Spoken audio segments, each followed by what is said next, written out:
প্রথম যাকে আমরা এই ভিডিওতে বাঁচাতে চলেছি। দেখা যাক কিভাবে। আমরা হেলিকপ্টার থেকে স্নাইপার দিয়ে জিরাফদের ভ্যাকসিনেট করব। আমরা সব জিরাফদের ভ্যাকসিনেট করে তবেই এখান থেকে যাব। আমরা সিংহদের উদ্ধার করব একটা জু থেকে যেটা প্রায় ধ্বংস হয়ে গেছে। তোমরা মুক্ত। একে অপরের সাথে যুদ্ধ করে মারা যাবার আগেই রাইনোদের আলাদা করব, যেটা এই রাইনোর আয়ু অনেক বছর বাড়িয়ে দেবে। এবং এরকমই আরো অনেক অবিশ্বাস্য রেস্কিউ যার শুরু হচ্ছে একটা সার্জারি দিয়ে যাই সিংহটার জীবন বাঁচাবে। এ হলো ডক্টর অ্যালেক্স। আমরা এখন কি করতে চলেছি? এই সিংহের টুথ ইনফেকশন আছে যেটা ওর জন্য খুব ক্ষতিকারক, তাই জন্য ওর টুথ ক্যানেল করতে হবে ওর প্রাণ বাঁচানোর জন্য। এই সার্জারিতে দাঁতের ইনফেকশন সারিয়ে ওর জীবন বাঁচানোর চেষ্টা করা হবে।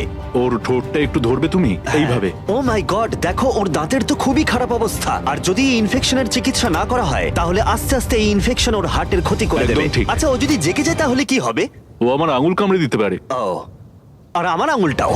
হ্যাঁ, হয়ে গেছে, ও একদম ঠিক আছে। চলো ওকে মুক্ত করো। এখন সিংহটা সুস্থ আর স্বাভাবিক। এখনো এরকম 999টা প্রাণীর জীবন বাঁচানো বাকি। আমাদের পরের মিশন হলো